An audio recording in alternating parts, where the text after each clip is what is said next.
This conference will now be recorded. Session में input दो, सो I need that time. देखिए, सबसे पहला सवाल एसेट और एक्सपेंस, ये क्वेश्चन ही क्यों आया, क्यों हम ये सेशन इस क्वेश्चन पे रख रहे हैं, वेदर इट्स एन एसेट और एन एक्सपेंस। अकाउंट्स पीपल, सबने अकाउंट्स पढ़ रखा है और हमको एक चीज पता है कि अगर मैं मॉडर्न अकाउंटिंग कॉन्सेप्ट के हिसाब से देखूं तो एसेट और एक्सपेंस दोनों का ही नेचर क्या होता है, डेबिट होता है। दोनों का ही नेचर एक जैसा होता है, जो करेक्ट भी है, क्योंकि अगर मैं एसेट और एक्सपेंस की बात करूं तो हम कहते हैं एसेट कुछ नहीं, लंबा खर्चा। अगर मैं एक कुर्सी लेकर आई तो वो शायद 5 साल चल जाएगी, वही कुर्सी मैं रेंट पे लेकर आती हूँ तो 1 महीने का रेंट है तो 1 महीना ही चलेगी, उससे ज्यादा मैं उसको यूज नहीं कर पाऊंगी। So when I talk about asset और एक्सपेंस, दोनों का नेचर एक जैसा ही होता है, खाली एक लंबा खर्चा एक छोटा खर्चा। लेकिन अगर मैं अकाउंट्स में खर्चे को एसेट प्रूव कर दूं या उल्टा कर दूं तो मैं मेरी पूरी फिगर्स चेंज कर सकती हूँ। फॉर एग्जाम्पल, आप गाड़ी में पेट्रोल भरा रहे हो, पेट्रोल भराना खर्चा है कि एसेट है? इज इट एन एसेट और expense? Expense, hands down it's an expense. और मैं किसी तरीके से उस पेट्रोल को एसेट प्रूव कर दूं तो सोचो, मेरे प्रॉफिट एंड लॉस अकाउंट में वो खर्चा नहीं जाएगा, इसका मतलब मेरे प्रॉफिट्स ज्यादा नजर आएंगे, और मेरी बैलेंस शीट में वो एसेट पे चला जाएगा, इसका मतलब मेरे एसेट्स ज्यादा नजर आएंगे। तो मेरी कंपनी की सिचुएशन कितनी बेटर लग रही है, अच्छी लग रही है कंपनी। तो सारे खर्चे आप एक काम करो, सारे के सारे खर्चे आप क्या प्रूव कर दो, एसेट्स प्रूव कर दो, ठीक है। सेकेंड,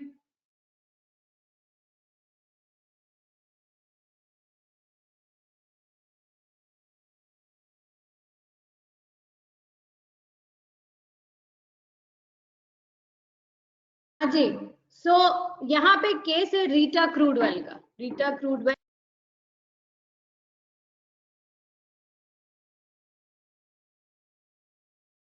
हमने सब कुछ स्टूडेंट्स को टास्क दिया था कि आपने आज के सेशन में जितने जने प्रिपेयर्ड है, you can come forward, we don't have time वैसे भी कि सारे स्टूडेंट्स कर सके, but you want to voluntarily come up, will be happy, क्योंकि आप आओगे आगे तो आपके एक तो पब्लिक स्पीकिंग स्किल्स डेवलप होंगे, प्लस आपके खुद के कॉन्सेप्ट्स खुलेंगे। तो मैंने एक चैलेंज दिया था कि आज की क्लास में, आज के सेशन में जो स्टूडेंट किसी भी खर्चे को आगे बढ़ के आके प्रूव कर सकता है मुझे कि ये खर्चा नहीं है, ये एसेट है, तो we will be having some special prize for that particular student. आपके पास टाइम है, आप सोचो, जब तक मैं आपको कुछ ऐसी चीजें बताऊंगी या कुछ ऐसे फ्रॉड्स बताऊंगी जो सिर्फ इस बेसिस पे हुए हैं कि ये चीज एसेट है कि एक्सपेंस है, ठीक है। यहाँ पे आते हैं हम पहला वर्ल्ड कॉम के फ्रॉड पे। Online students, let me know if it is Audible और नॉट।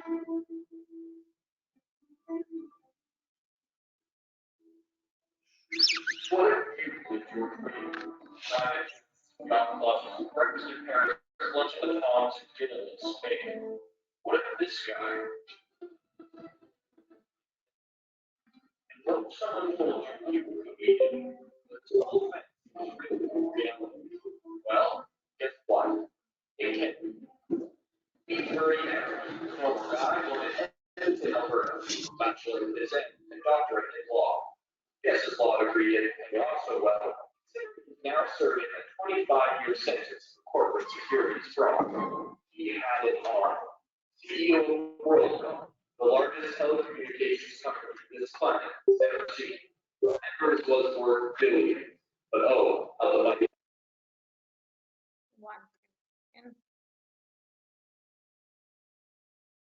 I think online वालों को सुनाई दे रहा है? Are you able to hear this? Yes, ma'am. Okay, ठीक है, वीडियो अटका नहीं, मैंने रोका था क्योंकि मुझे लगा आपको आवाज नहीं आ रही। चले ठीक है, let's continue. He and his company were reduced to nothing. Perhaps, if he'd taken COM 201, he'd have valued ethical decisions and understood basic accounting principles that could have kept him out of the slumber.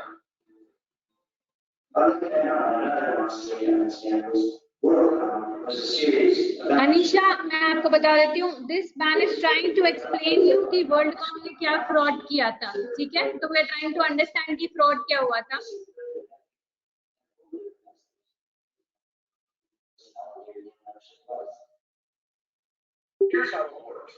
देखें, exactly same thing. say 20 grand, it's capitalized. Capitalized means to record as an asset and be able to amortize or depreciate in value over time. Now, let's presume you pump up your truck with gas for $60 and drive around for the rest of the week. That gas is an expense. It's used up. It wouldn't be right to capitalize since the fuel is gone and you can't use it again in the future. It decreases your gross income by $60. Now, let's say you're a crooked person and want to cheat the system. Instead of recording the fuel as an expense, you could capitalize it, mark it down as an asset instead. That way, the fuel wouldn't affect your income statement or your net income. That's what WorldCom did, only on a much bigger scale. They capitalized the long-distance line costs, which amount as the single largest expense for telecommunications companies, as prepaid capacity. Translation, they cheated, big time. Okay, let me explain you this. WorldCom telecommunication company थी, अब तो mobile networks वगैरह आ गई, बहुत पहले की बात है जब अपनी लैंडलाइन वाला सिस्टम चलता था तो वहां पे लीज लाइंस होती थी।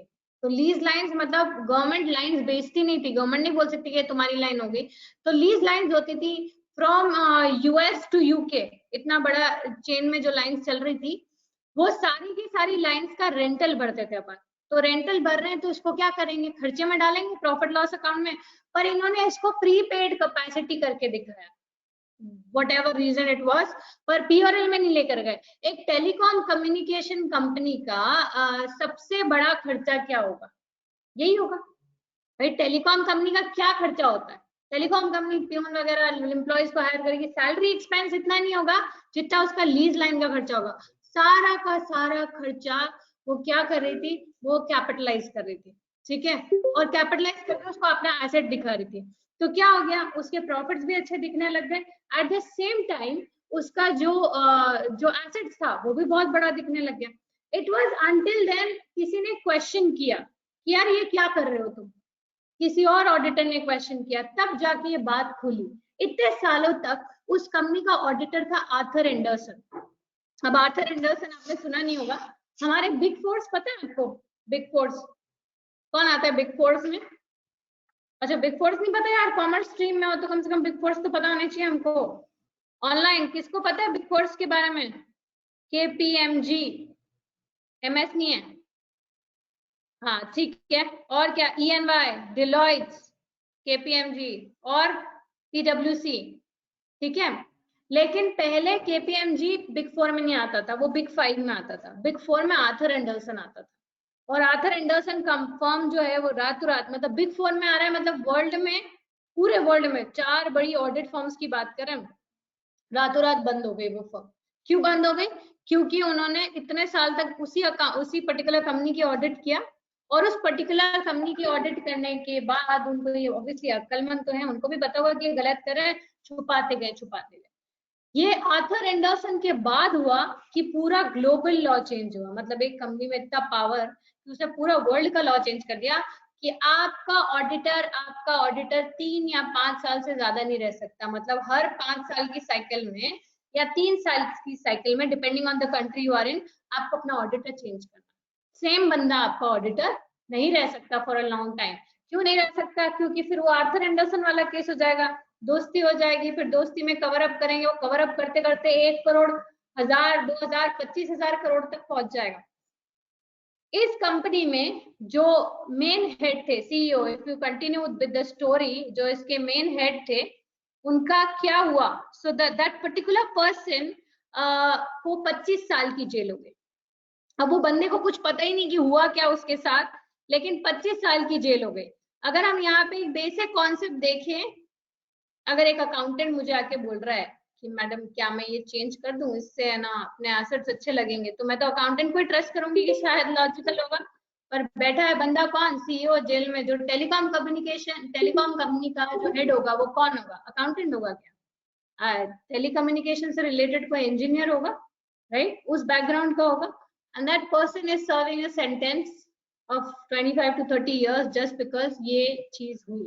रातों रात वर्ल्डकॉम कंपनी के स्टॉक प्राइसेस 0 हो गए, और रातों रात आर्थर एंडरसन को लीगल इश्यूज में बंद कर लिया गया और बंद हो गई, पूरी ऑडिट फॉर्म ही बंद हो गई, वर्ल्डकॉम कंपनी भी बंद हो गई इवेंचुअली। पर जो लोगों ने उसके शेयर्स खरीदे थे, जो $100 $150 पे शेयर्स चल रहे थे, एकदम जीरो हो गए, वो लोग की भी हालत खराब हो गई।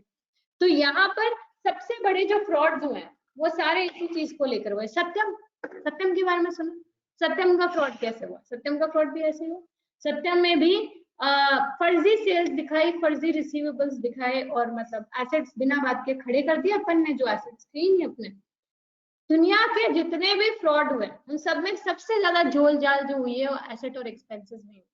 आपने बिना बात के वो एसेट्स दिखाए जो है नहीं, आपने वो खर्चे दिखाए जो दिखाने चाहिए थे वो नहीं दिखाए, उसको कम कर दिया। तो दो ही तरीके हैं ना अपने शेयर होल्डर को इम्प्रेस करने के। क्या?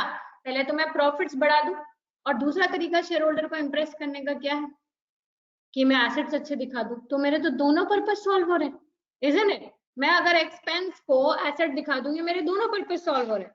अब यहाँ पर हम आते हैं एक छोटी सी डेफिनेशन पे जो आपको दे रखी है फ्रेमवर्क में एसेट की। पूरा वर्ल्ड धीरे धीरे शिफ्ट हो गया IFRS सिस्टम पे। तो काफी स्टूडेंट जो ACCA पढ़ रहे हैं उनको ऑलरेडी IFRS के बारे में पता है। जो CBSE बोर्ड पढ़े हैं IFRS सिस्टम के बारे में आपने एग्जैक्टली नहीं सुना क्योंकि उसका मटेरियल अपडेट नहीं हुआ है। तो हम अभी भी गैप सिस्टम पे चल रहे हैं, जबकि इंडिया भी IFRS सिस्टम पे शिफ्ट हो चुका है। तो लेटर स्टेजेस पे कॉलेज वगैरह में जाओगे, वहां के सिलेबस अपडेट हो चुके हैं, तो वहां पे आप नए ही पोर्शन पढ़ोगे। तो उसमें एसेट की डेफिनेशन दे रखी है। एसेट की डेफिनेशन क्या दे रखी है? A present economic resource controlled by the entity as a result of past events.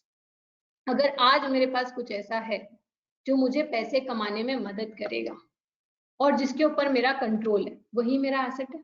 इसका मतलब अगर किसी चीज के ऊपर मेरा कंट्रोल नहीं है या वो मुझे पैसे कमाने में मदद नहीं करेगा, मैं उसको एसेट की तरह रिकॉर्ड नहीं कर सकती। तो टेक्निकली आप कोई भी ऐसी चीज को एसेट की तरह रिकॉर्ड नहीं कर सकते जो आपको फ्यूचर बेनिफिट्स नहीं देंगे। इसका मतलब मैं बोलूँ मैं पियून की सैलरी को एसेट की तरह रिकॉर्ड करूँ तो बीच में ही डेफिनेशन हो जाएगी। बोलेगी कैसे? क्योंकि पियून अगले महीने तो काम नहीं करेगा। तो क्या आपको फ्यूचर बेनिफिट्स मिल रहे हैं क्या इससे? कोई फ्यूचर बेनिफिट्स नहीं मिल रहा है। तो जब तक किसी चीज से फ्यूचर बेनिफिट्स नहीं मिलेंगे, एक्स्ट्रा बेनिफिट्स, जो चल रहा है अगर वही चल रहा है तो एसेट नहीं है।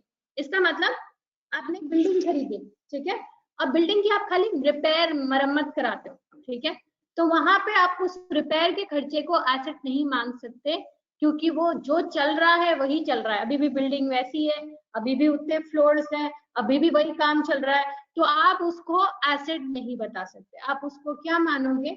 आप उसको एक्सपेंस ही मानोगे, ठीक है। चले ठीक है। दूसरी चीज, अगर मैंने गाड़ी के टायर चेंज करा दिए तो क्या गाड़ी और स्पीड से चलने लगेगी?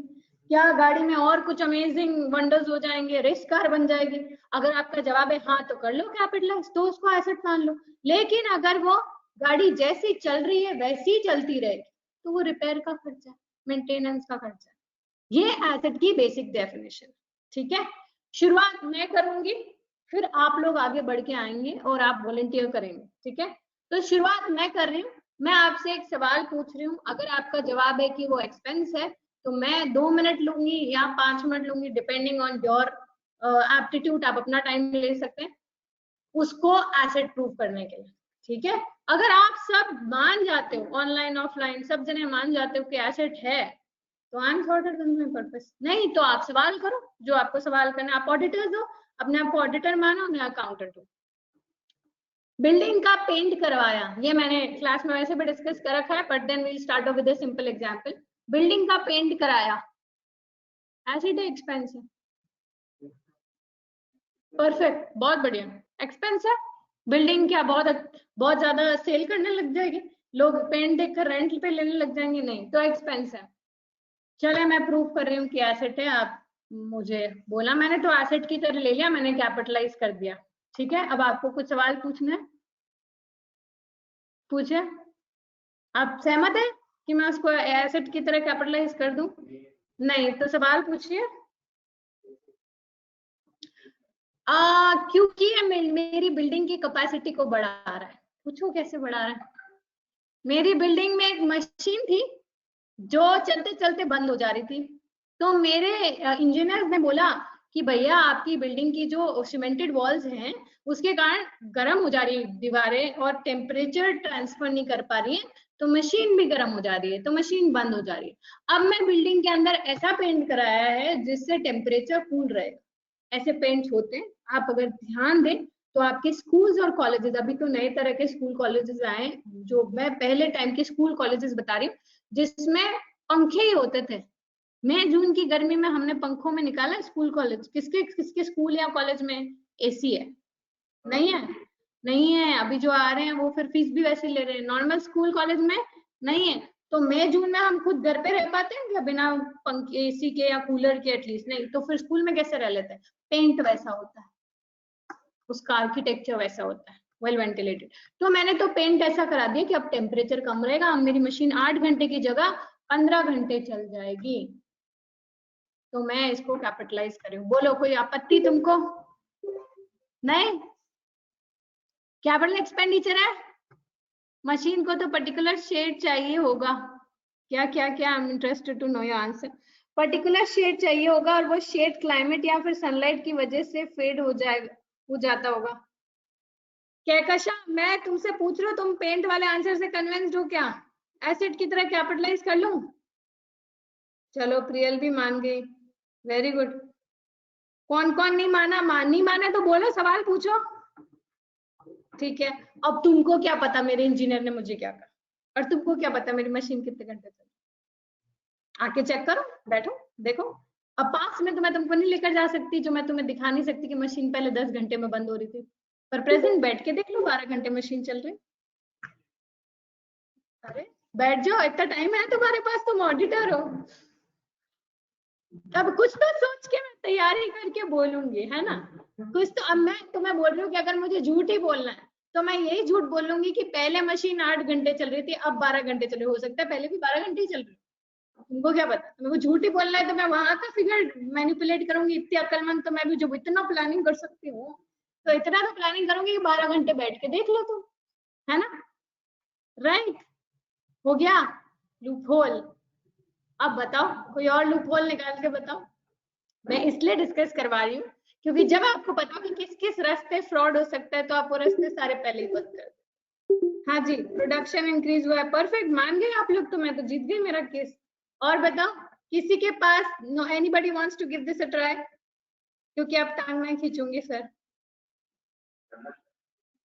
Yes yes sure, Kahkasha mic open करो। हाँ बोलो बोलो। मैम मैं ये कह रही हूँ अगर जैसे मशीन को एक पर्टिकुलर शेड चाहिए होगा और जैसे सनलाइट या क्लाइमेट के वजह से उसका शेड कम हो जाता होगा, तो फिर जो हर साल उसको पेंट कराना ही पड़ता होगा ना, तो वो तो रिवेन्यू हुआ।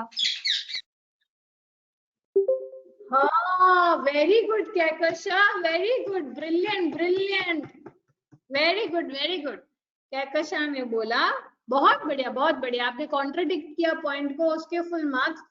कि भाई अगर आप मशीन को यही चाहिए, पेंट ही चाहिए, तो फिर तो आपको ये पेंट हर साल बाद में भी तो कराना पड़ेगा टू मेंटेन द बिल्डिंग। तो फिर ये कैपिटल कैसे हुआ? एक बार पेंट से काम चल जाएगा क्या?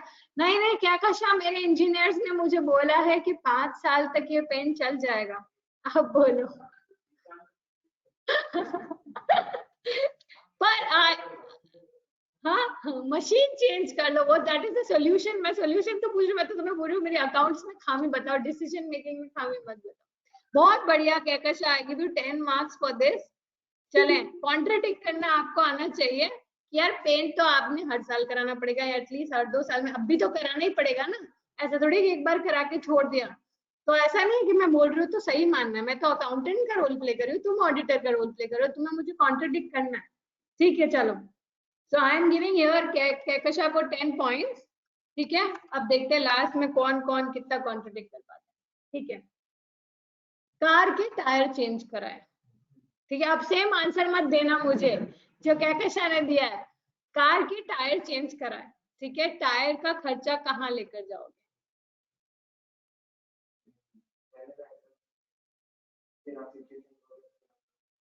अच्छा ठीक है, मैंने मेरी कार या मेरी साइकिल, चलो मैं कार की जगह साइकिल ले लेती, साइकिल के टायर चेंज कराए। तो मेरी साइकिल के नॉर्मल टायर्स थे, जैसे नॉर्मल टायर होते। फिर मुझे रियलाइज हुआ कि मेरे को साइकिल लेकर जानी है पहाड़ी इलाके पे, तो वो जो मोटे टायर होते हैं ग्रिप वाले, तो मैंने चेंज करा के वो मोटे टायर डाल दिए। अब भैया साइकिल की भी उतनी कॉस्ट नहीं है जितनी उस टायर की है। साइकिल है मेरी 8,000 की और टायर ही मेरे 5,000 के। ठीक है, अब तो साइकिल भी पुरानी होगी, उसको बेचूंगी तो 5 भी नहीं मिलेंगे मुझे, तो टायर ही उससे महंगे हो गए, राइट। तो मैं तो उसको ऐड करना चाह रही हूँ एसेट में। आप बताओ कोई दिक्कत है? सही तो है, साइकिल की प्रोडक्टिव एफिशिएंसी बढ़ी। अगर मैं मोटे टायर वाली साइकिल अभी मार्केट में खरीदने जाऊंगी, मुझे 15-20 हजार से कम नहीं मिलेगी। तो खाली इसने वो टायर चेंज करके मेरी साइकिल को अपग्रेड कर दिया, एक लोअर वर्जन एसेट से अपर वर्जन एसेट बना दिया। तो ये तो कैपिटलाइज होना चाहिए। बोलो बोलो बोलो बोलो। ओपन पोर्स, ओपन पॉइंट्स, इतने सारे ऐसे पॉइंट्स है जहां पे सामने वाला कितनी बेधड़क आर्गुमेंट दे सकता है, और तुम ऑडिटर हो, तुम टेक्निकल एक्सपर्ट नहीं हो, तुम्हें उस प्रोडक्ट की डिटेलिंग नहीं पता। अगर मेरी कंपनी केमिकल मैन्युफैक्चरिंग में है तो तुम बाद में ऑडिटर भी बन जाओगे तो तुम ऑडिटर ही रहोगे, तुम केमिकल इंजीनियर नहीं बन जाओगे। जो तुम्हें पता चल जाए, you have to get convince with whatever I say, because I am a technical person talking about it. तो तुम्हारे पास ज्यादा चॉइस नहीं है, राइट। हाँ जी बताओ, एसिड क्यों नहीं मानेंगी सुहानी? इनफैक्ट सुहानी, जो चीज एक बार होती है वही एसिड होती है, जो बार बार होती है वो एक्सपेंस होता है। अगर मैंने चाय या कॉफी बनाने की मशीन ले आई, एक ही बार लगेगी, तो वो एसिड है। और अगर मैं पियोन को सैलरी दे रही हूँ कि भैया रोज चाय बनाओ, तो वो एक्सपेंस है। तो आप खुद की बात को कॉन्ट्रडिक्ट कर रहे हो। Yes, perfect Rahul, new tyres would increase the life of, ठीक है परफेक्ट है, तो फिर it should be treated as an asset, right. फिर एसेट को डेप्रिशिएट कैसे करेंगे? साइकिल की वैल्यू पे अलग से टायर का तो कोई मतलब ही नहीं है। मैंने थोड़ी कोई टायर से खेलना है जैसे बच्चे खेलते सड़क के में। तो अगर साइकिल की गई लाइफ तो टायर भी गया, खत्म हो गई बात। स्पेसिफिक वन टाइम बिल के लिए लिया इसलिए रेवेन्यू ऐसे करना, कुछ भी बोलोगे मैं मान लूंगी, मैं भी तो अकाउंटेंट हूँ। वन टाइम, जितने जने अपनी आर्ग्यूमेंट में ये बात बोल रहे हैं कि वन टाइम लिया, तो वन टाइम तुम अपनी बात से ही कॉन्ट्रडिक्ट कर। एसेट की डेफिनेशन क्या है? जो एक बार होता है, जो बार बार होता है वो एक्सपेंस होता है। अगर आप एज एन ऑडिटर मुझे बोल रहे थे एक बार ही होगा, तो मैं तो कह रही हूँ मेरी बात को प्रूफ कर रही हूँ कि ये एसेट है, मैं तो यही प्रूफ कराना चाह रही हूँ कि ये एसेट है। तुमको चाहिए कि मैं उसको एक्सपेंस में डालूं। एसेट मानेंगे, पूर्वा बोल रहे बिकॉज वो साइकिल की एफिशिएंसी इंक्रीज करें। टायर, इशिका टायर खराब हो जाएंगे तो बेटा साइकिल भी तो खराब हो जाएगी एक दिन। एक दिन सब खराब हो जाना, एक दिन हमने खराब होके यहाँ से निकल जाना। तुम मुझे बताओ तो फिर क्या मानेंगे नहीं क्या उसको? अगर टायर खराब हुआ तो शाबाश, अगर टायर खराब हुआ तो बेटा जब खराब होगा तब देखेंगे, तब चेंज करा लेंगे। लेकिन उसका भी इससे क्या लेना देना? अच्छा, मेरे पास एक और सोल्यूशन है। अगर तुमको ये लग रहा है कि टायर जल्दी खराब हो जाएंगे साइकिल से, तो मैं बोल रही हूँ मैं तो अभी भी इसको एसेट मानूंगी। बताओ टायर की क्या लाइफ लग रही है तुम्हें? अगर लग रहा है साइकिल 10 साल चल जाएगी जो नहीं चलेगी, पर तुम्हें लग रहा है टायर अगर 3 साल ही चलेंगे, तो ठीक है, मैं इसको 3 साल का एसेट मान लेती हूँ, 3 सालों में बांट दूंगी, ठीक है। और साइकिल को मैं 10 साल की लाइफ पे बांट दूंगी, कहाँ दिक्कत आ रही? मैं तो अभी तुमको मोटे टायर पतले टायर का एग्जांपल दे रही हूँ। मैं तो ओरिजिनल टायर भी चेंज करूंगी तो भी मैं उसका एसेट प्रूव करके मैं तो डालूंगी। बिना बिना टायर के साइकिल चला के बताओ कैसे चलेगी? बताओ।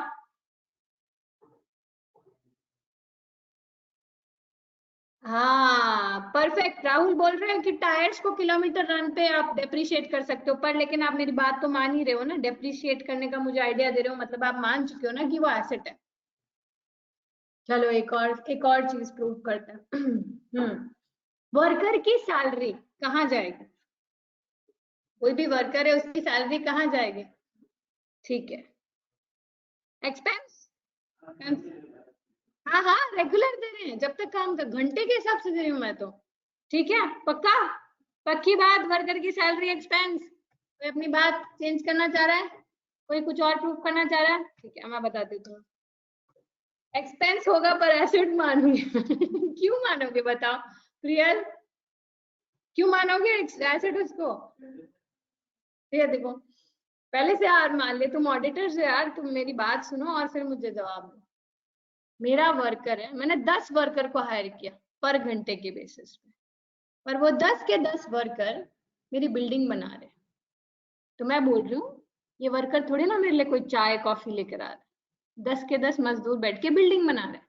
तो बिल्डिंग बनाने का जो सारा खर्चा है वो तो बिल्डिंग की वैल्यू में ऐड होगा ना, होगा कि नहीं होगा?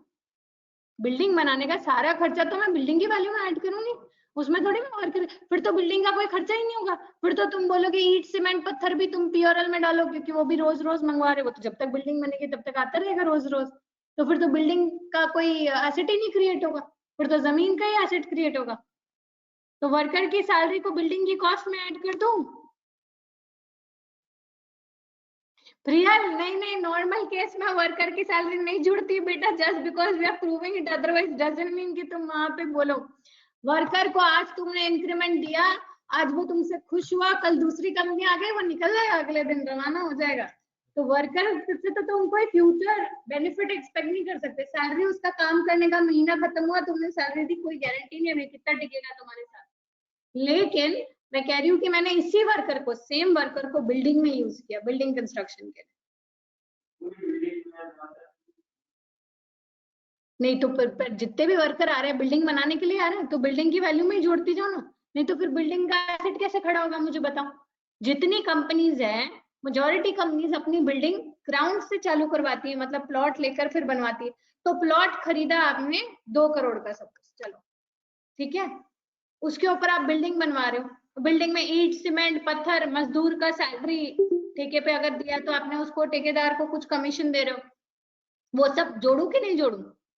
अगर नहीं जोड़ूंगी तो फिर तो मेरा लैंड का ही कॉस्ट नजर आएगा, फिर तो बिल्डिंग लैंड एंड बिल्डिंग में बिल्डिंग क्या हुई? फिर तो बिल्डिंग का तो तुमने कुछ खर्चा जोड़ा नहीं। जोड़ दो ये, जब यार मैंने कौन से मजदूरों को अपने यहाँ पे बिठा के काम करवाना है, जब काम कंप्लीट हो जाएगा मैं बाय बाय बोल ही दूंगी उनको। अरे अब इस पे इतना सोचो मत, सही बोल रही हूँ मैं, बिल्डिंग में काम करने वाले मजदूर की सैलरी एसेट की वैल्यू में जुड़ेगी, उसमें आपके पास कोई चॉइस नहीं है। तो अब तुमको क्या पता चल रहा है मैंने मेरे 4 पियून की सैलरी भी उसमें जोड़ दी? चेक करो आके, चेक करो आके कितने मजदूर हैं, क्या काम कर रहे हैं, राइट?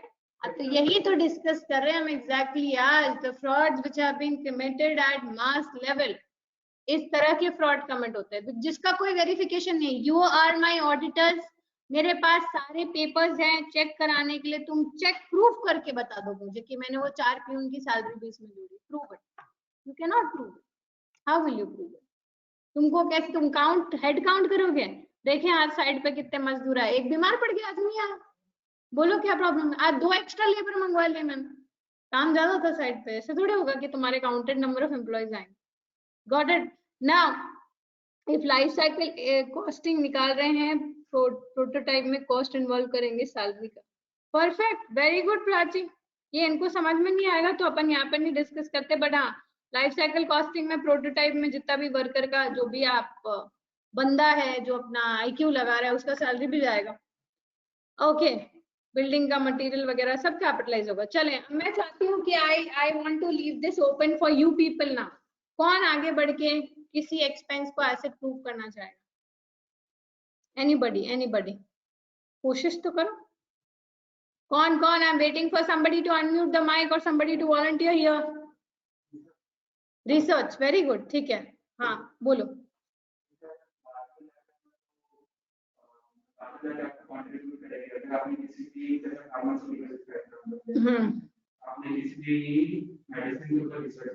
लेकिन वो आपके अभी के लिए एक्सपेंस वर्क करने रहेंगे, लेकिन अगर आप उसमें आपको बेनिफिट हुआ बाद में जाके आपके लिए क्या ही बनेगा। बहुत बढ़िया, बहुत बढ़िया, can we give a round of applause for him? मैं बता देती हूँ क्या बोला है इन्होंने। जयेश, राइट, जयेश ने बोला कि रिसर्च को मैं कैपिटलाइज कर सकता हूँ अगर वो मुझे बाद में जाके कुछ कहीं ना कहीं आगे रिसर्च जो इंटरप्रिटेशन है मुझे आगे मदद करेगा, तो रिसर्च को हम कैपिटलाइज कर सकते हैं। एक्चुअली एक एसेट है भी, इसको हम कहते हैं रिसर्च एंड डेवलपमेंट। तो रिसर्च जो होती है आपकी फील्ड एक्सपेरिमेंट्स होते हैं, आपने 2 केमिकल्स मिलाए फिर फेल हो गया, कुछ भी निकल गया, वापस कुछ बनाया कुछ नहीं निकला, और जो सक्सेसफुल एक्सपेरिमेंट्स होते हैं उसको कहते हैं डेवलपमेंट। तो अगर आप रिसर्च का खर्चा जो है लैब में एक्सपेरिमेंट कर रहे हो फेल हो रहा है, वो सब रिसर्च है। लेकिन जिस दिन वो एक्सपेरिमेंट सक्सेसफुल हो गया उस दिन उसको क्या बुलाएंगे, डेवलपमेंट। और डेवलपमेंट के एक्सपेंस को क्या करेंगे हम, कैपिटलाइज करेंगे, जोड़ेंगे। लेकिन अब इसमें बहुत सारी इफ्स एंड बट्स होंगे। अगर आपका एक्सपेरिमेंट सक्सेसफुल हुआ या वो रिसर्च आपको वाकई में काम आएगी तो ही आप उसको कैपिटलाइज कर सकते हो। हाँ, तो पक्का है बाद में जाके बेनिफिट देगी, कैसे पक्का है? और अगर इतना ही पक्का है कि तुम्हें, लेकिन अगर इतना ही पक्का है तुम्हें बेनिफिट देगी तो उसका कुछ बना क्यों नहीं लेते तुम? जैसे फॉर एग्जाम्पल, अब एग्जाम्पल ले लेते हैं, जैसे इन्होंने, जयेश ने लैब में कुछ एक्सपेरिमेंट किया और एक क्रीम बनाई, इन्होंने एक क्रीम बनाई जिससे इंसान के बाल गायब हो जाते हैं, ठीक है? तो शैम्पू जैसा है, शैम्पू किया और बंदा बाल गायब हो जाएंगे, ठीक है? तो मुझे बताओ, ये रिसर्च है तुम्हारी, okay? Tell me whether you will be able to use this research और नो और यस?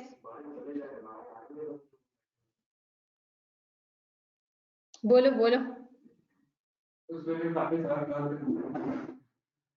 अगर आपको किसी पे और वर्क करना है तो आप श्योर नहीं हो कि आपके वैसे वैसे ही आपके काम आ जाएगा, है ना, ऑब्वियसली। लेकिन अगर आपको ऐसा लग रहा है कि आपको और वर्क करना पड़ेगा तो ये तो फ्यूचर इकोनॉमिक बेनिफिट श्योर ही नहीं हो। एसेट क्या होता है जिसके लिए अपन श्योर हैं कि फ्यूचर इकोनॉमिक बेनिफिट्स हैं, पर आप श्योर नहीं हो तो फिर वो आपके लिए क्या है, रिसर्च ही है, खर्चा ही है, और कुछ? बोलो बोलो, आप बोलो, आर्ग्यूमेंट्स दो, कंटेंशंस। प्राची बोल रही प्रोडक्ट तो बनाया, यार क्यों नहीं यूज कर सकते तुम बाल गायब होने की क्रीम, शैम्पू? सोचो तुम्हें सुबह सुबह उठ के शेव ही नहीं करना पड़े, खाली शैम्पू कर दो फेस पे एंड यू रेडी। सोचो ना, मैं तो बोल रही हूँ काले होने की क्रीम को भी यूज कर सकते हो, कर सकते हो। क्रीम बनाई है, गोरे नहीं हो रहे, काले हो रहे, तो तुम इंडियन मेंटेलिटी से क्यों सोच रहे हो?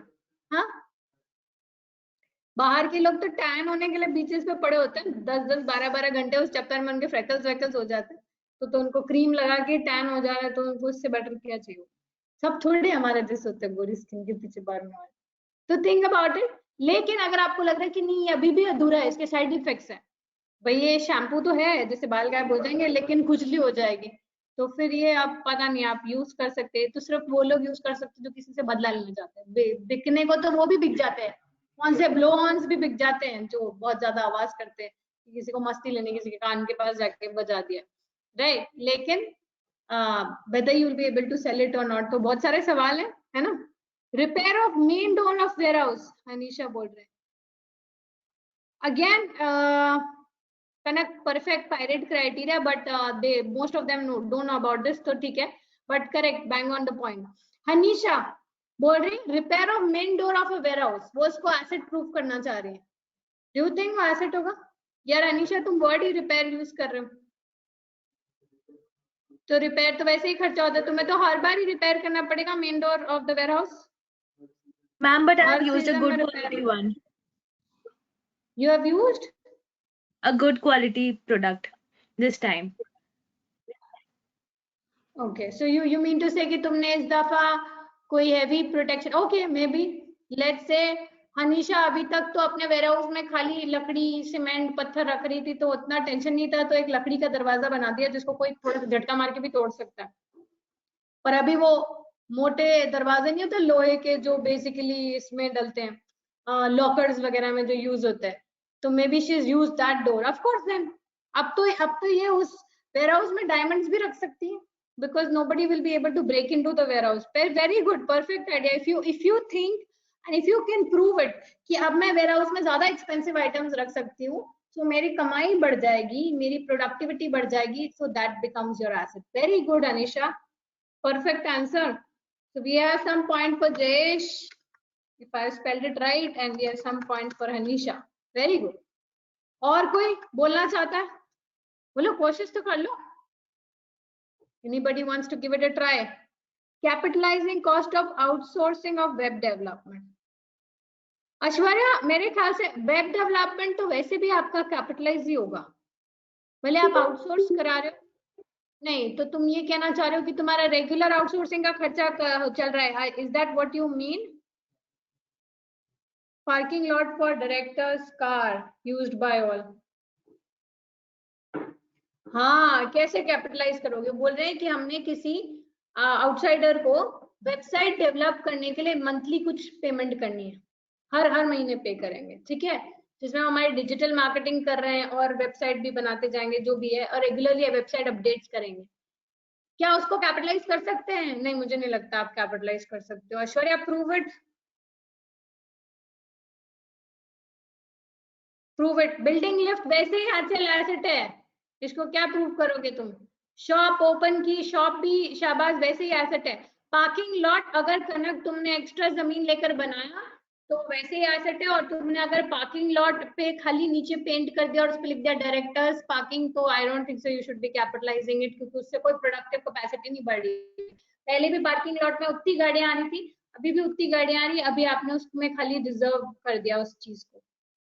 हाँ जी, अगर आपको लग रहा है कि इससे डायरेक्टर का मोटिवेशन लेवल बढ़ा है, पर ये प्रूव करना बहुत मुश्किल हो जाती चीजें कि जिसके कारण उसको टाइम कम लगेगा, वो ज्यादा टाइम दे पाएगा, नहीं तो 1 घंटा पार्किंग ही ढूंढता था, हमारी सैलरी जाती थी। I don't think so anybody is gonna take that contention.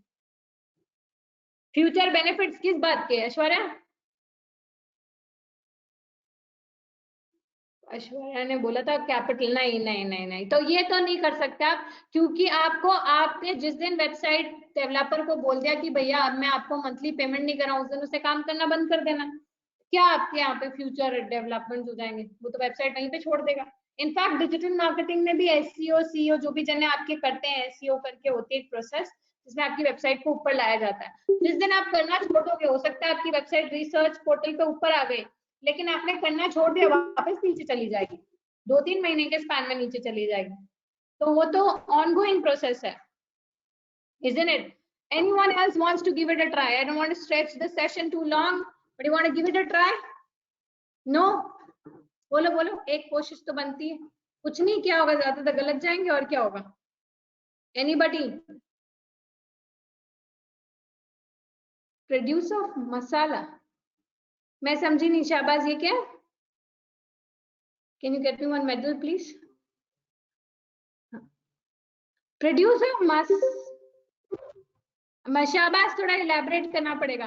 Capitalisation of advertising expense, accounting standards पहले ही बोल चुके हैं, बहुत साल पहले एडवर्टाइजिंग का एक्सपेंस कैपिटलाइज होता था, अब अकाउंटिंग स्टैंडर्ड से मना कर दिया, आप नहीं कर सकते उसको, भले, क्योंकि वो बोलता है out of sight out of mind. Yes Rahul, very good. Chef की रेसिपी को कैपिटलाइज कर सकते हैं क्या? अगर आप किसी तरीके से उस शेफ की रेसिपी के पेटेंट्स ले सकते हो तो आप बिल्कुल कैपिटलाइज कर सकते हो, पर मिलना चाहिए, मिलता बड़े मुश्किल से है। अगर आपने कोई पेटेंट्स नहीं लिए तो आप रेसिपी को कैपिटलाइज नहीं कर सकते। आप ये सोचो, मैगी अपना मसाला ही अभी तक कैपिटलाइज नहीं कर पाई। मैगी मसाला जो था, मैगी क्यों चल रही थी? उसके मसाले की वजह से। तो मैगी मसाला ही अपना मसाला कैपिटलाइज नहीं कर पाई है, क्योंकि जबकि मैगी मसाला ने तो पूरा मार्केट कैप्चर कर रखा था on the basis of that only the sachet, the content sachet.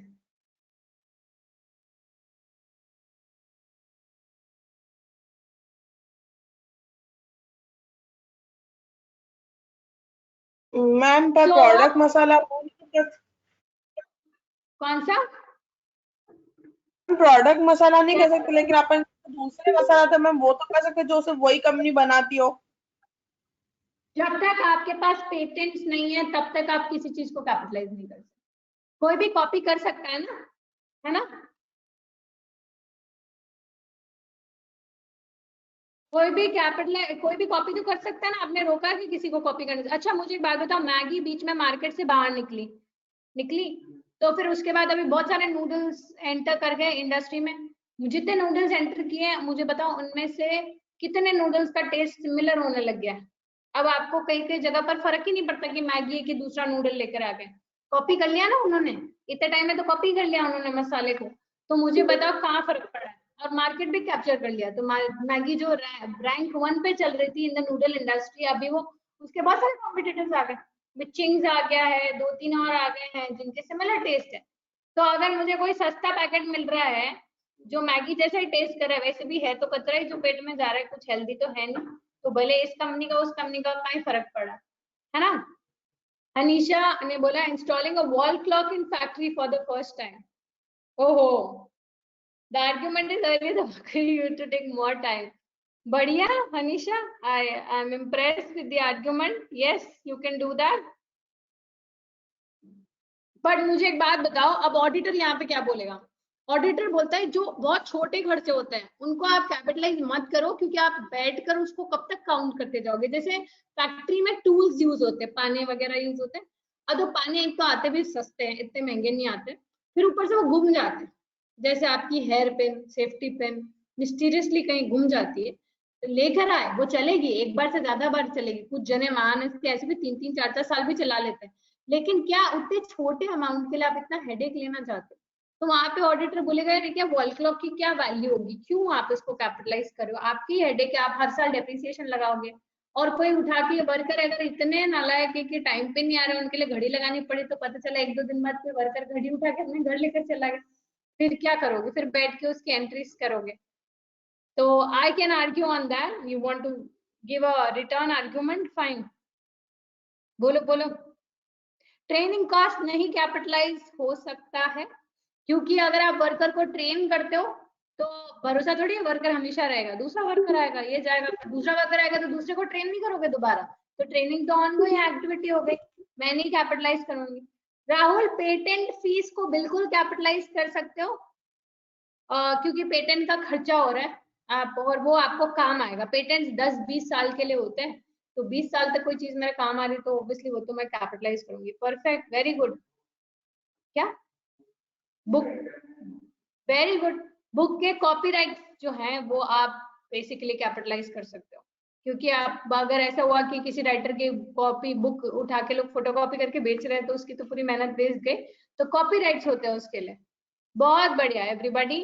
Advertisement नहीं कैपिटलाइज हो सकता, सुहानी ये आपका ऑलरेडी कह रखा है स्टैंडर्ड्स में ही। पहले, बहुत पहले एडवर्टाइजिंग के नाम पे जितनी मेन खर्चा क्या होता है, जो कंज्यूमर प्रोडक्ट वाली इंडस्ट्रीज का मेन खर्चा एडवर्टाइजमेंट है। अमिताभ बच्चन को हायर कर लिया हमने, एडवर्टाइजमेंट करने के लिए करोड़ों रुपया उनको दे रहे हैं और बोल रहे हैं कि तो कैपिटलाइज कर।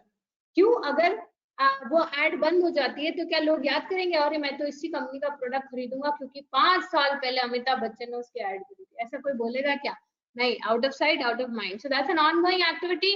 No, it will not be capitalised. Clearly मना है, स्टैंडर्ड ने मना कर रखा है, तो तुम्हारा कोई भी आर्ग्यूमेंट इस चीज को सपोर्ट ही नहीं कर सकता, स्टैंडर्ड ने मना कर रखा है। मोबाइल लॉन्च का खर्चा डिपेंड करेगा, वापस वो भी एडवर्टाइजमेंट में ही माना जाएगा। लॉन्च कर रहे हो तो एडवर्टाइजमेंट ही होगी, तो मैं तो एज एन ऑडिटर उसको एडवर्टाइजमेंट में ले जाऊंगी, तुम्हें कैपिटलाइज नहीं करती। प्रिलिमिनरी एक्सपेंस का कॉन्सेप्ट डेड हो चुका है, ये फर्ज के हिसाब से ऐश्वर्या जो आप लोग ने पढ़ा है वो अकाउंटिंग स्टैंडर्ड से जो गैप सिस्टम पे बेस्ड है, वो खत्म हो चुका है कॉन्सेप्ट, उसको नहीं ले सकते।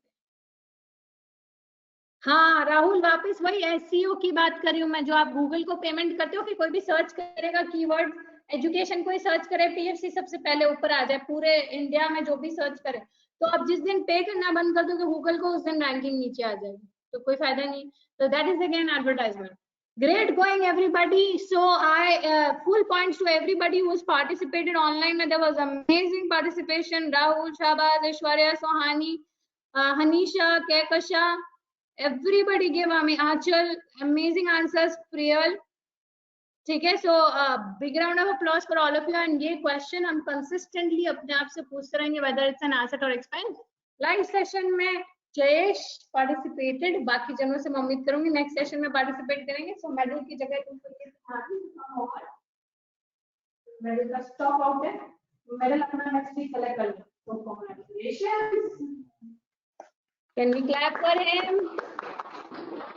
Okay guys, so that's it, see you then, that's it, and I hope you enjoyed the session and I hope you will do more research on various cases जिनमें बहुत सारा फ्रॉड, जैसे मैं आपको बता रही सत्यम का भी फ्रॉड इसी बेसिस हुआ। मेजॉरिटी जितने वर्ल्ड मार्केट में फ्रॉड हुए, पंजाब नेशनल बैंक में जो नीरव मोदी का फ्रॉड हुआ, वो भी ऐसे ही हुआ था कि उसने अपने एसेट्स दिखाए थे कि मेरी शिपमेंट्स आ रही हैं, सो आई हैव एसेट्स, और जो एसेट्स थे भी नहीं, और उसको फेक एसेट्स को गिरवी रख के बहुत सारा पैसा बैंक से उठा लिया था। That was the reason why PNB इतना सारा हाईलाइट में। जितने भी फ्रॉड सोचोगे they are related to asset expenses वाला ही fund.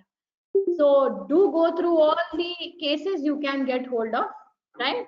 So that's it, have a great weekend, happy learning, bye, thank you.